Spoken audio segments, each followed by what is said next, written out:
안녕하십니까. 고급 직업 심리학 필기시험 기출문제 풀이 들어갑니다. 이번 시간에 2016년도 4회차입니다. 2016년도가 두 번 출제가 됐습니다. 그래서 앞으로 두 번 남았습니다. 두 회차가 남았는데요.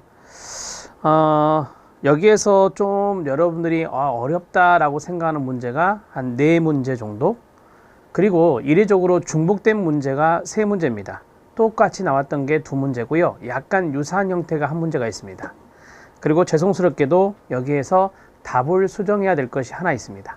답을 수정하고 해설을 일부 변경해야 될 것이 있는데, 그건 종호표에서 확인하실 수 있게 제가 강의가 끝나면 바로 올려드리도록 하겠습니다. 죄송합니다. 자, 21번 문제부터 보겠습니다. 21번 문제는 앞에서 계속해서 이야기했던 거죠. 관습적 유형의 직업으로 적합한 것은 답은 2번 공인회계사입니다. 항공기 조종사는요, 현실형, 실제형이다, 이렇게 말할 수 있고요. 자, 그 다음에 교사는, 교사와 상담사는 같죠? 네, 사회형으로 같습니다. 교육자도 사회형에 들어갑니다. 상담사도 사회형에 들어가고요.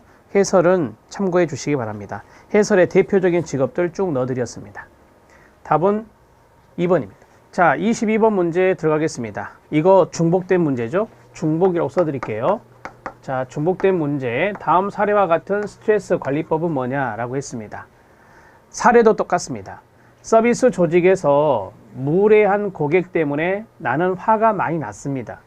이 스트레스가 있었겠죠? 자, 나는 고객이 왜 그런 무례한 행동을 했는지 여기가 결정적인 힌트라 했죠. 심사숙고를 했다. 즉, 생각을 했다라고 하는 겁니다. 자, 결국 어떤 생각을 했을까요? 나는 고객의 행동이 내 책임이 아니라 고객 자신의 성격 때문이라고 결론을 내렸답니다.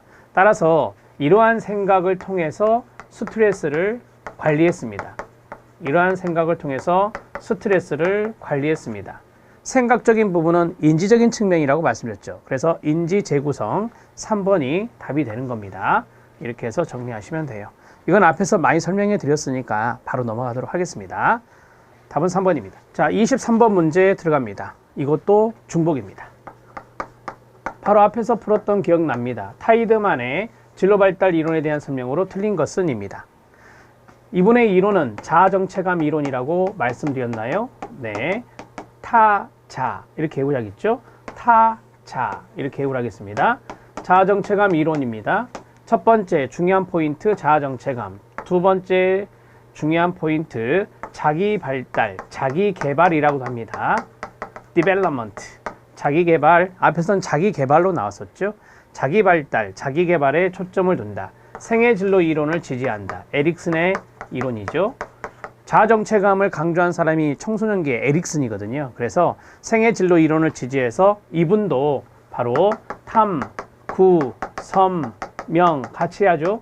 순, 개, 통의 과정을 쭉 이야기한 분이죠. 앞에는 애상기, 뒤에는 적응기가 됩니다. 자아정체감이 발달할 때 진로에 적합한 의사결정 능력도 개발된다고 하죠.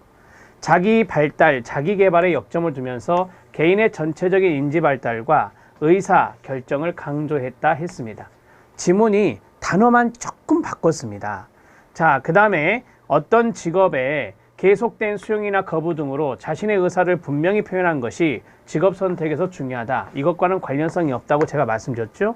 생애 진로 이론을 지지한다고 말씀드렸습니다. 답은 3번입니다. 중복된 문제는 앞에서 설명을 많이 했기 때문에 이 정도로 하고 넘어가겠습니다. 99% 유사한 내용입니다. 24번 문제는 별표 쳐야 됩니다. 두 변인 간의 상관의 정도입니다. 여기에 영향을 미치는 요인이 아닌 것은 입니다. 해설은 참고해 주시고 이 문제에 나온 지문들만 보고 문제를 풀겠습니다. 자, 범위가 축소됐다라고 했어요. 1번 범위의 축소. 자, 범위의 축소는요. 자, 이렇게 범위가 있으면 이렇게 범위가 축소되면은 분산성이 축소되는 겁니다. 이게 분산성과 연관성이 있습니다. 분산성과 연관성이 있는데 범위가 축소가 되면요. 범위가 축소가 되면 분산의 정도가 줄어들겠죠. 분산의 정도가 줄어듭니다. 분산, 흩어질 산자, 흩어짐의 정도가 줄어듭니다. 왜냐하면 범위가 축소되니까. 따라서 분산의 정도가 줄어들잖아요.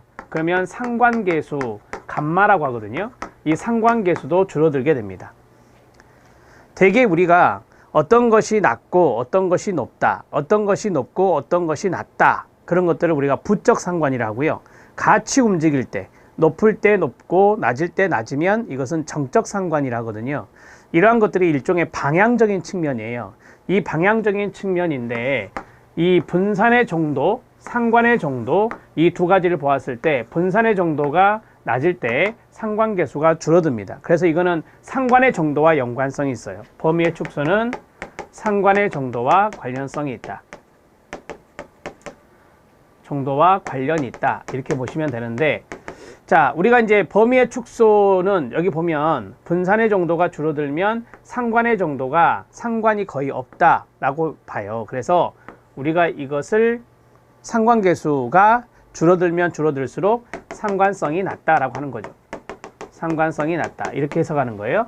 아, 범위가 축소되면 상관의 정도는 낮아지구나. 이렇게 정리하시고요. 그래서 이거는 맞습니다. 그 다음에 단위의 변경입니다. 단위의 변경은 상관없습니다. 제가 앞에서 말씀드렸죠.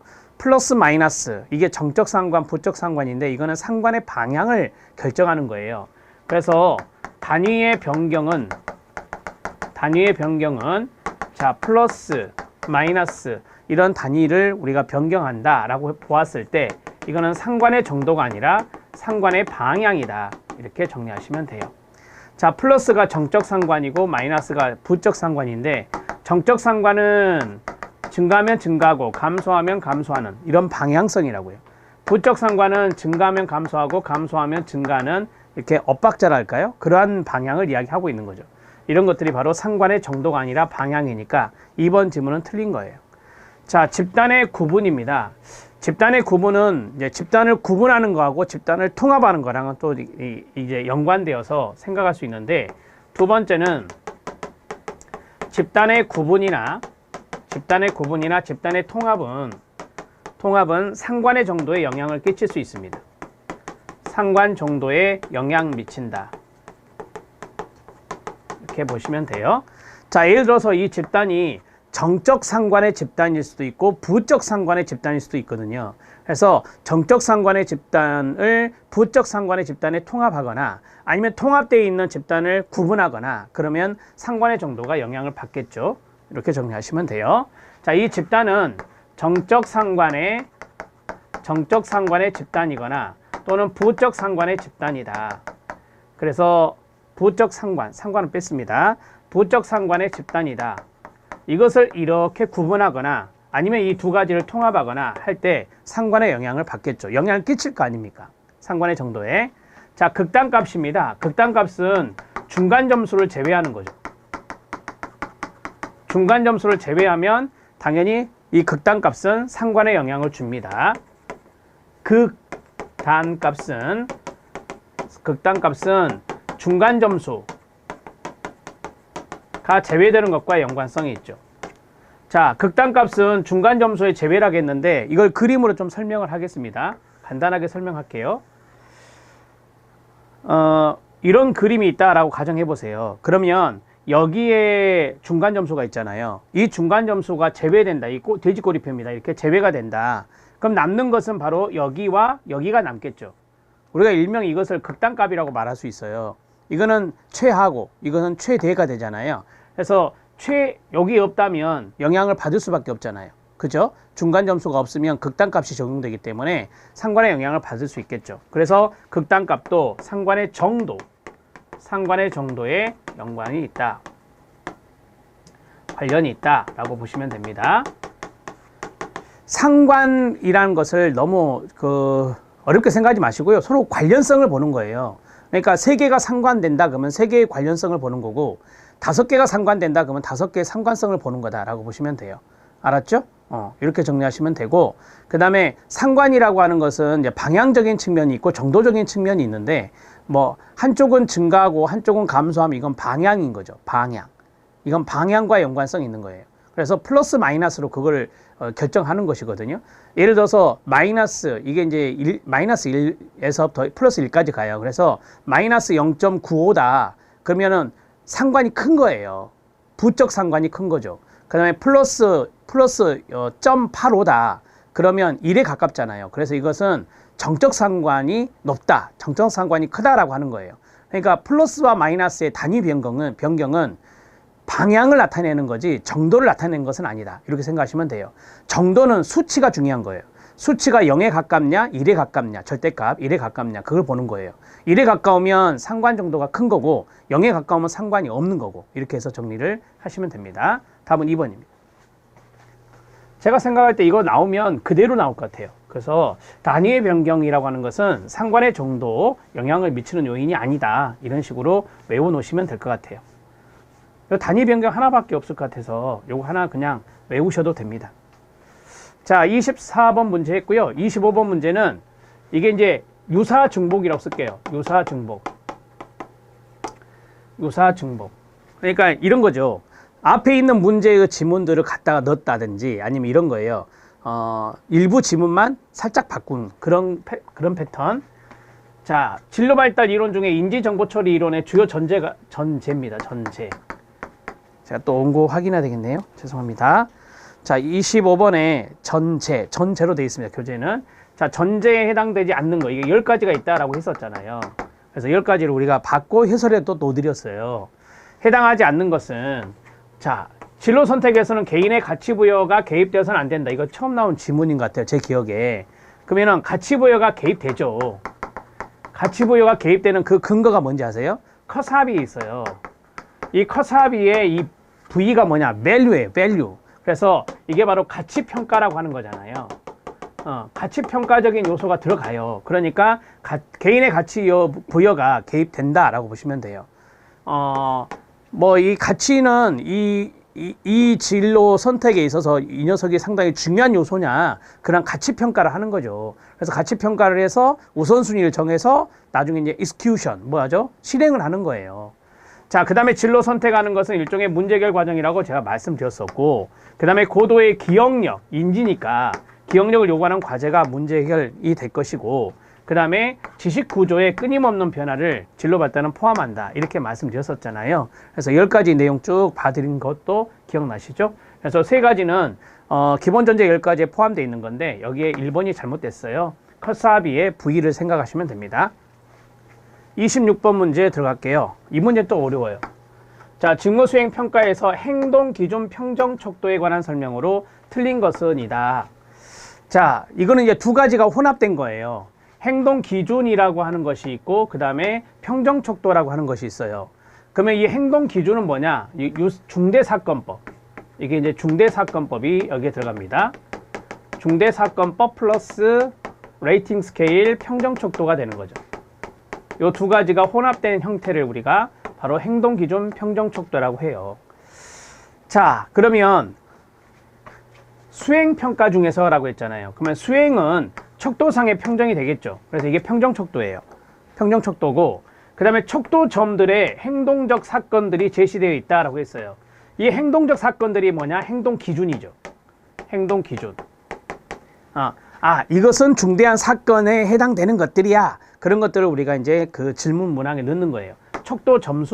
척도점이라는 것은 뭐 예를 들어서 5, 4, 3, 2, 1이다. 5, 4, 3, 2, 1이면 거기에 대해서 이제 각각의 문항들이 있을 거 아니에요. 거기에 대해서 이제 어떤 행동의 기준들을 쭉 나열하는 겁니다. 그러니까 척도점에는 행동적 사건들이 제시되어 있는 거고요. 그러니까 1번이 핵심이고 2번이 이제 설명해 놓은 거죠. 이렇게 보면 되고, 그 다음에 평가자는 일정 기간 종업원을 관찰한대요. 이게 힌트예요. 지금 여기에 관찰이란 말 없잖아요, 여러분. 관찰이란 말이 없어요. 자, 그 다음에 중대사건의 빈도를 평정한다라고 했어요. 그럼 일정 기간 동안 종업원을 관찰해서 중대사건의 빈도를 평정하는 것은 말 그대로 행동관찰법이라고 하죠. 행동관찰법. 자, 행동을 관찰한다라는 말이 들어있어요. 그래서 Behavior Observation Scale, BOS라고 이야기하는 건데, 자, 중대사건의 빈도, 그러니까 그 종업원의 행동을 관찰해서 우리가 중대사건이라 하면은 뭐 잘한 행동도 있을 것이고 잘못한 행동도 있을 거 아니에요. 그러한 빈도를 측정하는 법이다라고 보시면 돼요. 이걸 행동기준 평정 척도는 아니에요. 그 다음에 중요 사건들이 해당 차원에서 얼마나 효과적인지 이 척도상에서 평정한다라고 해요. 그래서 이 중요 사건들이 이제 하나의 기준이 되는 거예요. 행동의 기준이 되는 건데 그것이 얼마나 효과적인지 그런 것들을 이 평정을 통해서 우리가 결과를 알 수 있다라고 보시면 돼요. 답은 3번입니다. 자, 이 문제는 여러분들 꼭 알아놨으면 좋겠어요. 직무 수행평가에서 행동기준 평정척도 답을 찾는 결정적인 힌트가 관찰이라는 단어였습니다. 저기는 관찰이라는 단어가 없어요. 자, 그 다음에 27번 이거 많이 아시나요? 부적 강화의 사례로 가장 적합한 것은 자, 우리가 이제 정적이 있고 부적이 있어요. 포지티브와 네거티브가 있는데 포지티브는 주는 거예요. 그 다음에 이거는 제거하는 거거든요. 이거는 제거하는 거. 긍정적, 부정적의 의미보다는 이건 준다, 이건 제거한다 라는 뜻이에요. 그 다음에 강화와 벌이 있죠. 강화와 벌이 있어요. 그럼 강화는 뭐냐면 바람직한 행동을 증가시키는 거예요. 바람직한 행동이 증가되는 거죠. 늘어나는 것이고, 벌은 왜 줘요? 바람직하지 않는 행동을 줄이려고 하는 거 아닙니까? 그래서 비바람직한 행동을 감소시키려고 하는 것이 바로 벌이다, 이렇게 말할 수 있잖아요. 그러면 바람직한 행동을 증가시키기 위해서 줄 수도 있고 뺏을 수도 있고, 그 다음에 바람직하지 않은 행동을 줄이기 위해서 줄 수도 있고 뺏을 수도 있겠죠. 그것을 엮어서 정적 강화, 정적 처벌, 부적 강화, 부적 처벌 이렇게 잡는 거예요. 사례 하나씩 볼까요? 수강생이 조용한 학습 태도를 보일 때 칭찬해 줬어요. 칭찬해 줬다, 줬죠. 그러니까 정적이에요. 그런데 조용한 학습 태도를 보였네요? 강화죠. 바람직한 거니까 정적 강화가 되는 거고, 수강생이 계속 떠들어요. 그러면 뒤에서 의자에 혼자 돌아서 앉게 했다. 아니, 강의실 뒤에 의자에 혼자 뒤돌아 앉아있게 했다.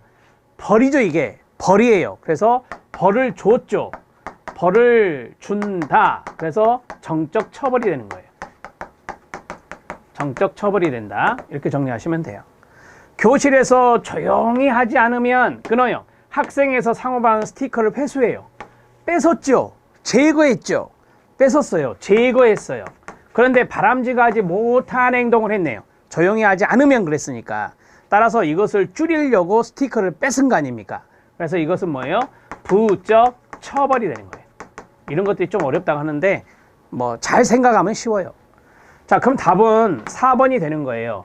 어머니의 계속되는 잔소리가 듣기 싫어서 끊어요. 이 잔소리가 바로 혐오물이에요. 혐오물. 자, 듣기 싫대요. 제거하고 싶어요. 혐오물을 제거하고 싶어요. 학생이 책상에 앉아서 공부를 한다라고 했어요. 그러니까 이런 거죠. 학생이 공부 안 하니까 엄마가 잔소리 막 하는 거예요. 막 엄마가 자녀한테 이제 잔소리 하니까 앉아서 이제 공부하는 행동을 하는 거죠. 이게 바로 이제 바람직한 행동 아닙니까? 자, 바람직한 행동을 하는 것이니까 강화죠. 제거야? 이게 바로 부적 강화가 되네요. 부적 강화. 이와 유사한 사례가 뭔지 아세요? 안전벨트 매는 겁니다. 자동차에 탔어요. 안전벨트 안 매면 부조 소리가 크게 나잖아요. 이게 혐오물이에요. 소음이잖아요. 자, 그러면 그것이 싫어요. 그러니까 안전벨트를 매죠. 안전벨트를 매면 그것이 없어지잖아요. 그래서 똑같은 거예요. 잔소리 듣기 싫어서, 소음 듣기 싫어서 학생이 책상에 앉아서 공부하는 거나 안전벨트 매는 거나 같은 맥락으로 생각하시면 돼요. 답은 4번. 이거 처음 보신 분은 체킹하시고, 이 정도는 내가 안다라고 하신 분들은 체킹 안 하셔도 돼요. 이게 이제 행동주의 직업상담에 있는 거라 출제가 되는 건데, 심리학이 나왔어요. 심리학에서 행동주의도 뭐 출제 범위에 들어가는 것이기 때문에, 자, 28번 문제는 외우셔야 해요. 별표, 작업 동기 3가지 구성 요소에 해당하지 않는 것은 입니다. 그래서 작업 동기는 조금 이렇게 입에 와닿지 않지만 그래도 노력을 하셔야 될 것 같습니다. 반강직, 순서대로 외우셔야 돼요. 그래야 좀 좋아요. 자, 작업의 동기는 반강지. 작업의 동기는 반강지. 방향, 강도, 지속, 기간이에요. 답은 1번 기대거든요. 자, 이 방향은 선택을 하는 거예요. 그 다음에 강도는 노력을 하는 거예요. 그 다음에 지속기간은 노력을 계속하는 거예요. 이런 거죠. 자, 작업 동기의 구성 요소에서 내가 어떠한 행동을 먼저 선택을 하는 거예요. 1번. 어떠한 행동에 대해서 선택을 하는 거예요. 그 다음에 그 선택한 행동을 뭐 하죠? 선택한 행동을 뭐 하죠? 열심히 하는 거예요. 선택한 행동을 열심히 하는 거예요. 노력하는 거예요. 세 번째는 계속하는 거예요. 그럴 때 동기가 생긴다. 이해되셨어요? 오케이. 작업 동기는 이 순서대로 움직인다고 보시면 돼요. 여러분들이 공부를 열심히 하는 동기, 그것을 계속해서 모티베이션을 키우고 싶으시면, 동기를 계속 유발하고 싶으시면 이 세 가지가 돼야 돼요. 하고 싶은 공부를 선택해야 되는 거예요. 하고 싶지 않은 공부요? 동기부여 안 됩니다. 하고 싶은 공부 선택하는 거고, 두 번째는 노력을 하는 거고, 세 번째는 계속적인 노력을 하는 거예요. 만약에 노력하는데 일시적으로 했다. 그러면 동기가 생기겠어요? 안 생기는 거죠. 그래서 요 세 가지가 순서대로 외워지면 좋겠다. 알았죠? 암기법 시작. 작업 동기는 반강지. 답은 1번입니다. 29번 문제는 제가 앞에서 한번 연습해 봅시다 했던 거 생각나요? 이게 극대 수행 검사예요. 최대가 극대 아닙니까? 자, 극대 수행 검사는 인지적 검사도 이렇게 말씀드렸어요. 인지적 검사다 이렇게 말씀드렸고요. 해당하는 것은 이네요. 성격, 습관적 수행 검사죠. 흥미, 습관적 수행 검사죠. 적성 검사가 바로 극대 수행 검사네요. 그 다음에 구직 욕구 검사. 욕구도 마찬가지 습관적 수행 검사라고 볼 수 있죠. 내가 어떤 욕구가 있는지는 그거는 정답이 있는 게 아니에요. 그 사람의 진솔한 답변이 필요한 거지. 그래서 욕구 같은 경우 또는 태도에 해당되는 경우 이런 것들이 다 습관적 수행 검사에 들어갑니다. 답은 3번입니다. 30번 문제입니다. 직무평가 문제 많이 나오죠, 여러분. 직무평가의 목적으로 가장 적합한 것은 뭐냐? 임금 결정한다 했나요? 그렇죠. 자, 정상적인 임금 격차를 확립하는 거 맞습니까? 네. 정상적인 임금 격차는 직무의 상대적인 가치, 중요도에 따라서 정상적인 임금의 격차가 확립되는 거예요. 이거 맞고요. 합리적인 선발이나 고용이나 배치, 직무 배치가 되겠죠. 교육훈련, 직무 설계, 이 모든 것은요, 직무 분석의 용도, 직무 분석의 목적이 됩니다. 제가 해설에 직무 평가의 목적과 직무 분석의 목적을 같이 넣어드렸어요. 그래서 요걸 잘 기억해 놓으시고요. 뭐 2급에서는 직무 분석의 목적의 실기 문제도 잘 나오는데 우리는 필기에서 끝나요. 뭐 이것은 거의 안 나오더라고요. 그러니까 우리 1급 실기에서는 안 나오니까 여기는 필기에서 끝내시면 돼요. 임금 격차의 확립, 답은 1번이 됩니다. 31번 문제 들어가겠습니다. 31번 문제, 중복, 유사중복이에요. 유사중복. 유사중복, 똑같진 않은 것 같고요. 자, 직업적응이론, 다이스와 로키스트의 직업적응이론을 틀린 것은 직무 만족을 위한 개인 환경 간의 상호작용 중시하나요? 네, 말씀드렸죠. 개인이 있고 환경이 있다. 이 두 가지가 서로 상호작용하는 가운데 뭐한다? 적응한다 라고 했어요. 자, 개인이 환경에 이렇게 하는 것을 만족이라 했었고, 그 다음 환경이 이렇게 하는 것을 충족이라 했었죠. 생각나시죠? 네. 자, 맞습니다. 직업적응과 관련된 다양한 검사 도구가 잘 개발되어 있나요? 네. MIQ, JDQ, 그 다음에 MSQ, 그 다음에 MSS 이렇게 있습니다. 직업 적응은 개인이 주어진 환경에 맞춰가는 과정이다. 아니에요. 제가 이거 그림 넣었잖아요. 요 두 가지. 이 두 가지. 개인이 동기화되고 환경이 동기화되는 것이 서로 상호작용되는 거예요. 이 두 가지가 조화를 이루어야 돼요. 이 두 가지가 조화를 이루었을 때 우리는 뭐 할 수 있다? 적응할 수 있다. 이렇게 말할 수 있죠. 그러니까 개인이 주어진 환경에 맞춰가는 과정뿐만 아니라 환경도 개인에 적합해야 돼요. 환경도 개인에 적합해야 된다고. 개인의 요구가 있잖아요. 환경도 개인의 요구에 적합해야 적응이 되는 거예요. 쌍방 과정이라고 보시면 되죠. X. 자, 강화 요인이 있어요. 뭐 성취라든지 아니면 승진이라든지 이런 것들이 이제 강화 요인이 될 거 아닙니까? 강화는 외부로부터 들어오는 거잖아요. 자, 대체적으로 개인을 둘러싸고 있는 환경으로부터 제공받는다. 외부 환경부터 제공받는 것이 바로 강화 요인이죠. 이 강화 요인을 측정하는 척도가 있어요. 이 측정하는 척도가 바로 하나, 둘, 셋, 네 개 중에 MSQ라고 제가 말씀드렸죠. 미네소타 만족 질문지요. 여기에 해당되는 것이다. 이렇게 보시면 됩니다. 답은 3번. 다른 지문은 조금 틀린데요. 답은 똑같았어요. 앞에 있는 문제와 답은 똑같습니다. 32번 문제 들어갈까요? 자기 효능감을 3개 문항 10점 만점으로 구성하여 측정하고, 여러분 이 첫째 줄 아무 의미 없습니다. 아무 의미 없어요. 각 문항의 점수를 표준 점수, 이게 가장 결정적인 힌트예요. 이것으로 환산했을 때 환산된 자기 효능감의 평균은 얼마냐라고 했어요. 이것은 뭘 말하냐? G점수를 말하는 거예요. G점수를 말하는 거라고요. 그래서 우리가 이제 그 원점수가 있잖아요. 각 문항의 점수가 바로 원점수가 되겠죠. 이 원점수를 표준 점수로 환산을 하잖아요. 그럼 이게 G점수가 나올 거 아닙니까? 이 G점수는 제가 앞에서 정규 분포 곡선 그렸잖아요. 정규 분포 곡선 그리면서 제가 써드린 게 있어요. 평균이 0이다. 표준 편차는 1이다. G 분포는요. G 분포는 바로 평균이 0이고 표준 편차가 1인 분포를 말해요. 그러니까 평균이 0인 거예요. 답이 1번이에요. 이해되셨죠? 그래서 첫째 줄은 아무 의미 없다니까요.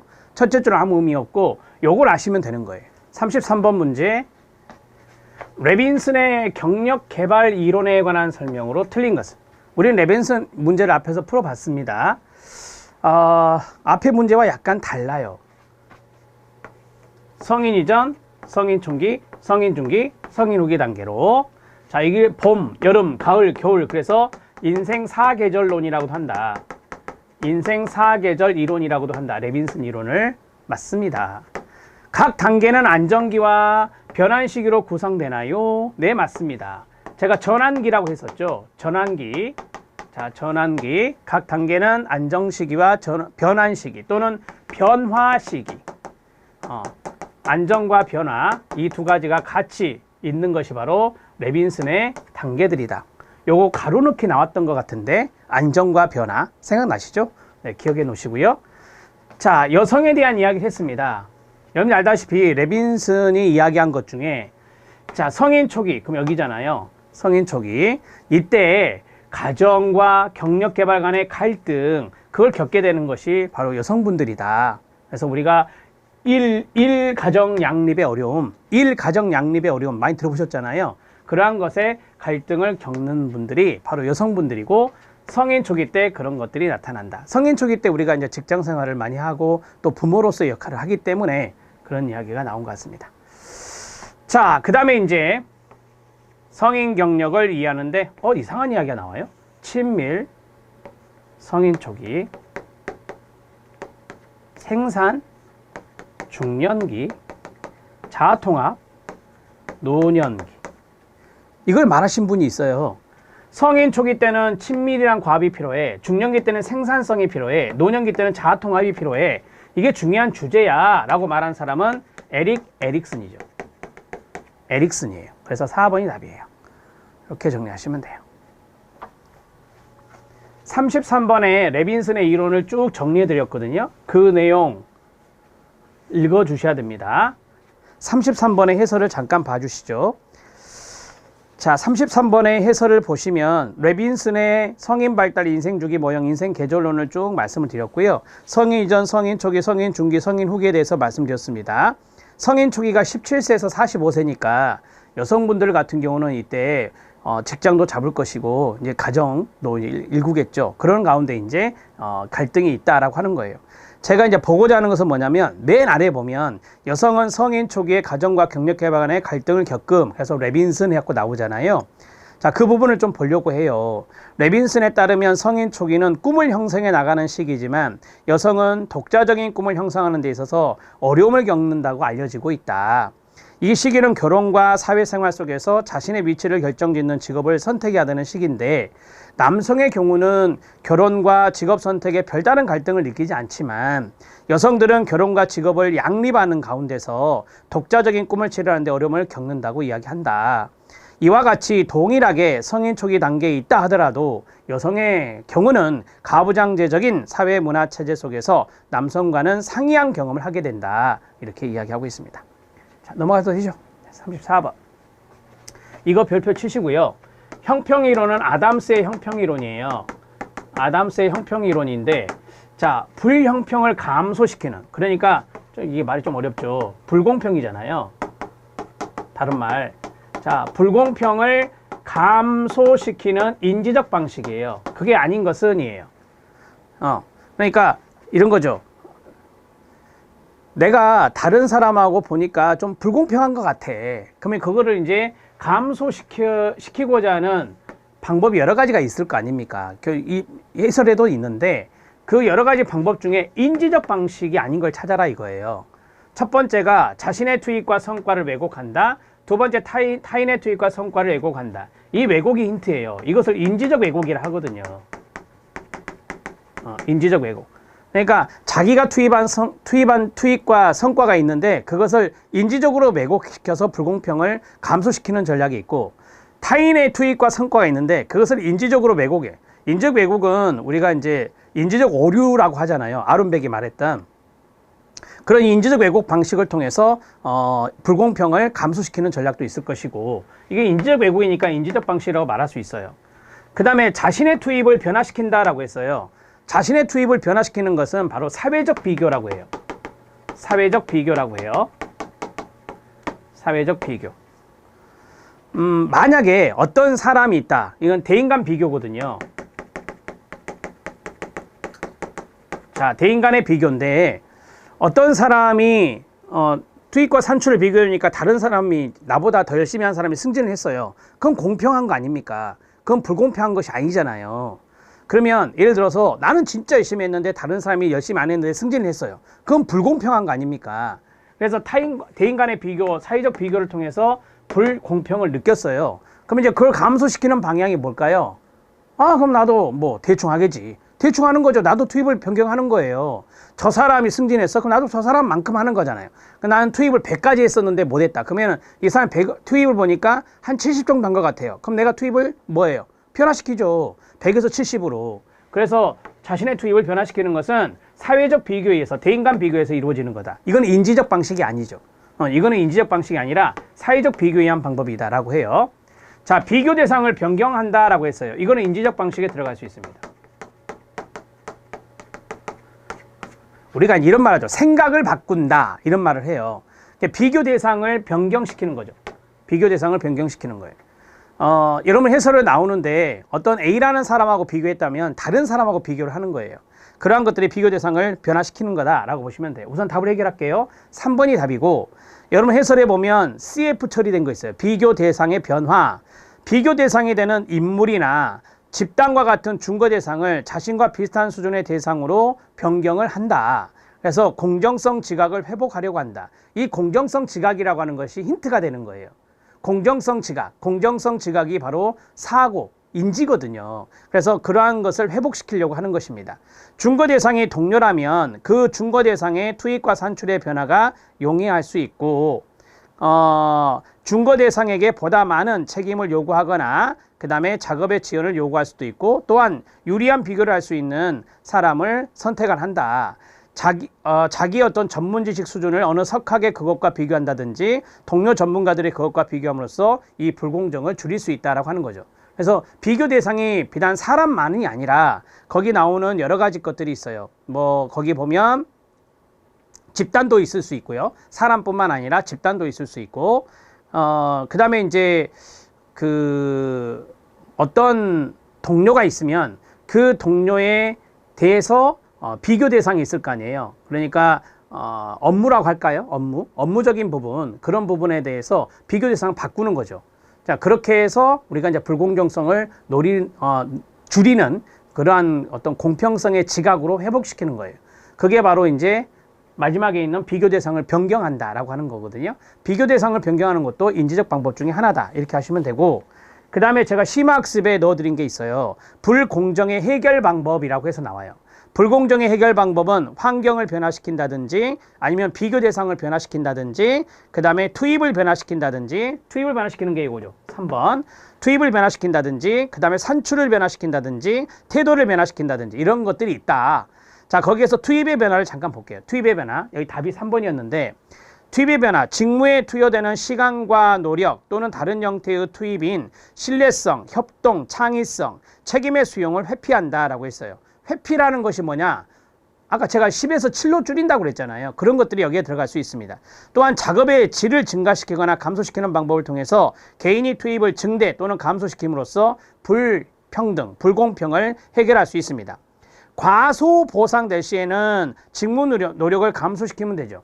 자, 내가 승진을 못했잖아요. 그러면 이거는 과소 보상이잖아요. 과소 보상 됐을 때는 나의 직무 노력을 줄이면 되는 거고, 그 다음에 과대 보상됐다. 과대 보상된 것도 일종의 불공평이잖아요. 네, 과대 보상된 것이. 따라서 일단은 직무 노력을 이제 증가시키면 될 것이다. 왜? 과대 보상을 받았으니까 직무 노력을 증대시키면 되겠죠. 그래서 내가 하는 투입, 그것을 변화시키는 거다. 불공정을 해결하는 방법은.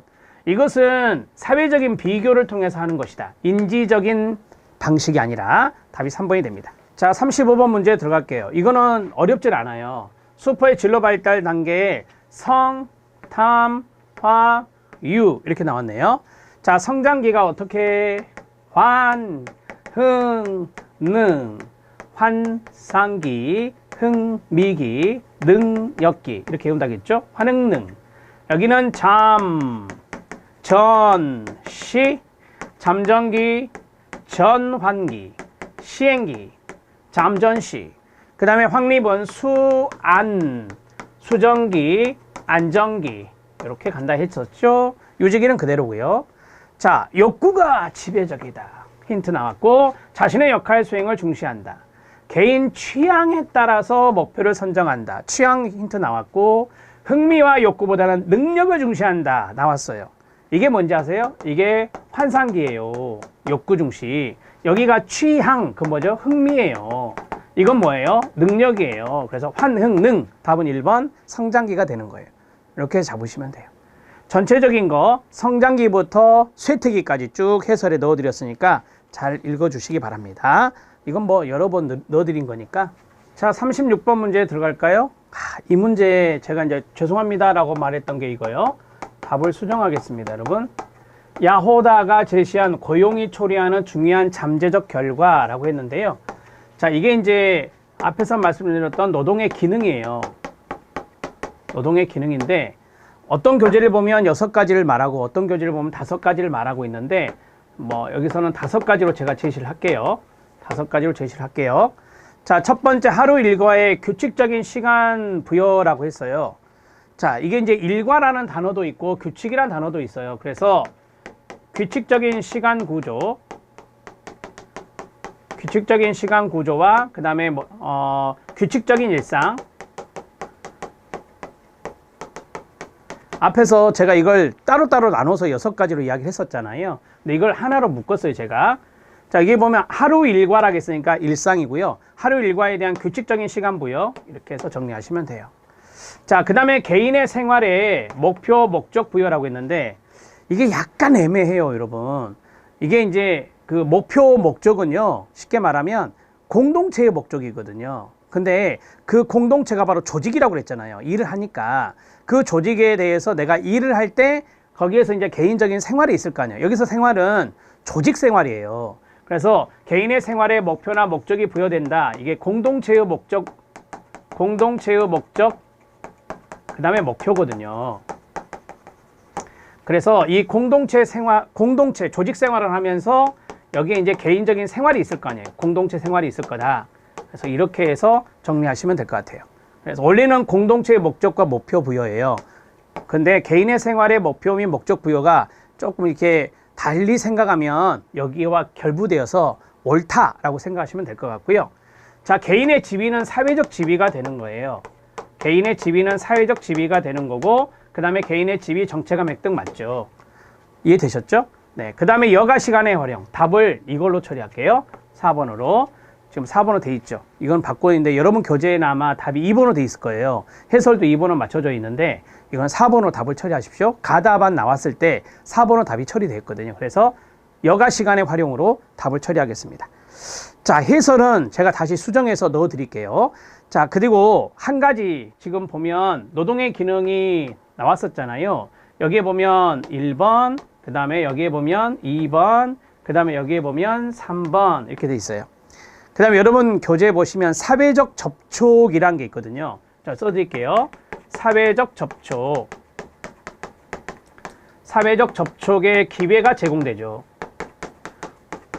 제가 이거 말씀드렸잖아요. 조직 생활하면서 많은 사람들, 그러니까 가족 이외의 다른 사람들을 만나게 되잖아요. 이런 것도 좋은 기능이 되는 거고, 그 다음에 마지막은 그 박스 안에 있는 거, 맨 마지막에 있는 것을 이렇게 정리하셔도 될 것 같은데, 그냥 맨 마지막에 있는 내용은 제가 삭제를 할 거예요. 5번에 있는 내용은. 앞에서 어떤 말씀을 드렸냐면 개인의 생활 환경을 통제하는 기회가 된다, 이렇게 말씀드렸어요. 개인의 생활 환경의 통제 기회가 주어진다, 이렇게 해서 정리하시면 됩니다. 앞에 있는 내용으로 정리를 해드릴게요. 이것은 제가 해설에 있는 내용을 수정해서 다시금 정오표에 올려드릴 테니까 이 문제의 답을 4번으로 처리해 주시기 바랍니다. 답은 4번입니다. 자, 그 다음에 37번 문제에 들어갈게요. 이거 많이 나오죠? 각기 다른 직업에 종사하는 사람들은 서로 다른 성격을 가진다.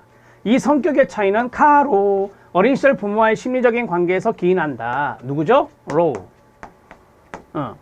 어린 중요한 게 이거잖아요. 이거 어린 시절 부모와의 어떤 관계. 그래서 정서 집중형이냐,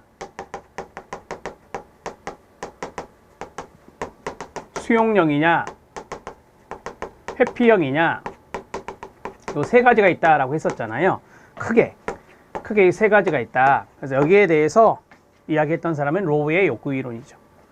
그 정도 보시죠. 38번 문제에 들어갈게요. 이거 별표. 직무 분석의 과정 도구에서 직무 요구 분석이란 게 있다. 거기에 해당하지 않는 것은 이다. 이 자료는 원서에서 찾아왔는데요. 여러분들 해설해 보면 정말 많은 것들을 넣어드렸습니다. 이 자료 찾느라고 좀 고생을 했는데, 자, 여기에서 외울 때 이렇게 외우시면 돼요. 자, 직무 분석이란 거 우리가 많이 배웠는데요.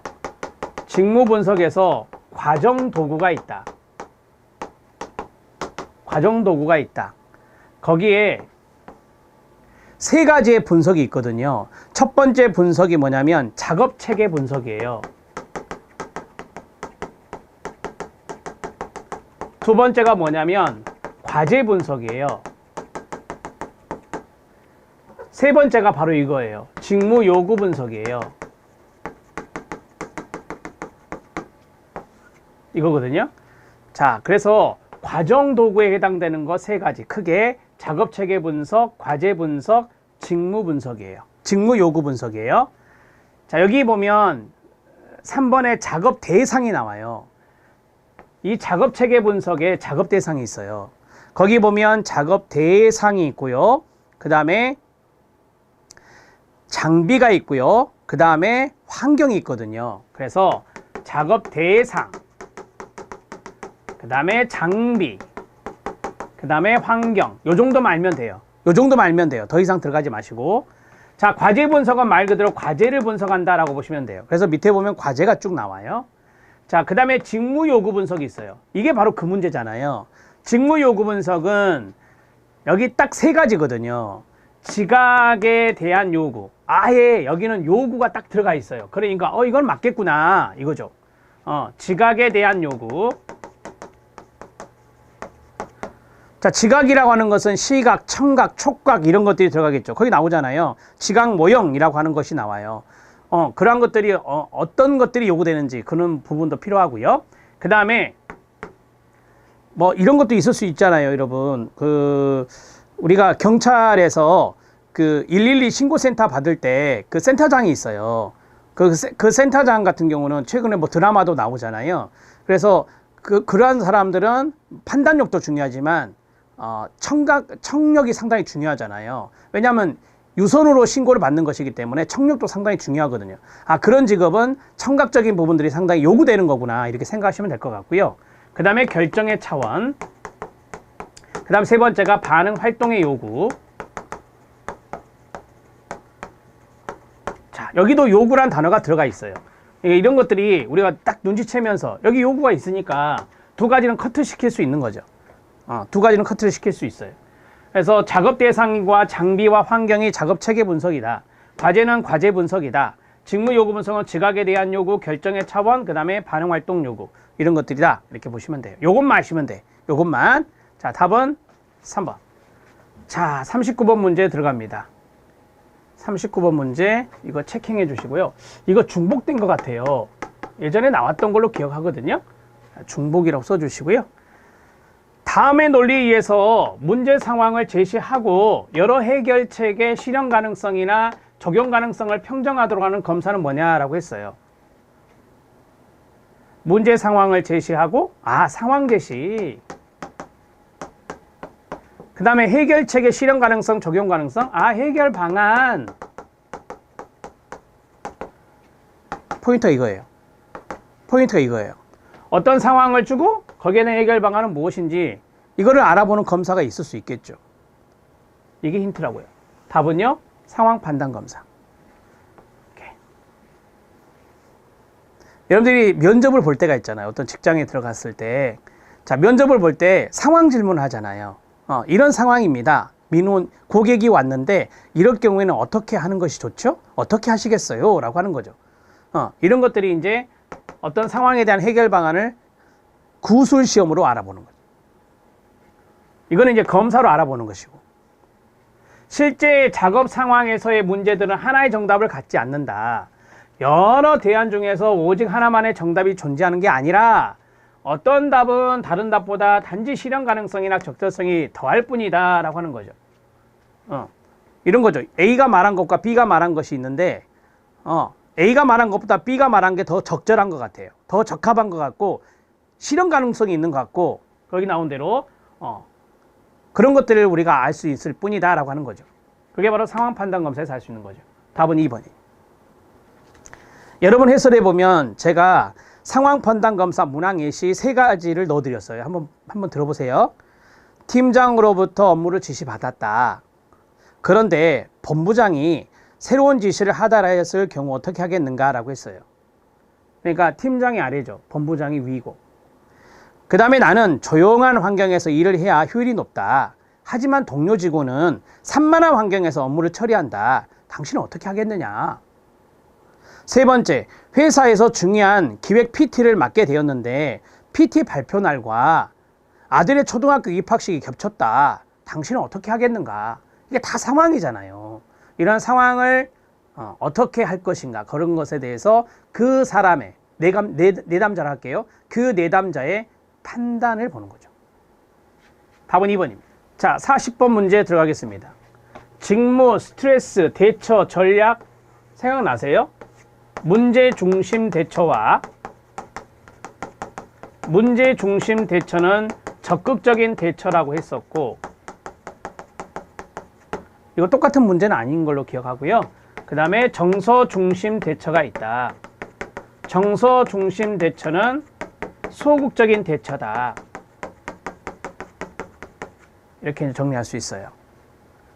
직접적 대처가 나왔네요. 자, 직접적 대처가 어떤 것일까요? 이겁니다. 이게 이제 직접적 대처가 되는 거예요. 이건 소극적인 거니까 회피하는 거예요. 그래서 간접적인 대처라고 말할 수 있겠죠. 억압이라든지 억제라든지 합리화라든지 이런 것들이 바로 이제 간접적, 소극적 대처, 정서 중심 대처가 되는 겁니다. 공격 행동이 있어요. 우리가 공격 행동을 맞닥뜨린다라고 해서 맞닥뜨림과 연관성이 있죠.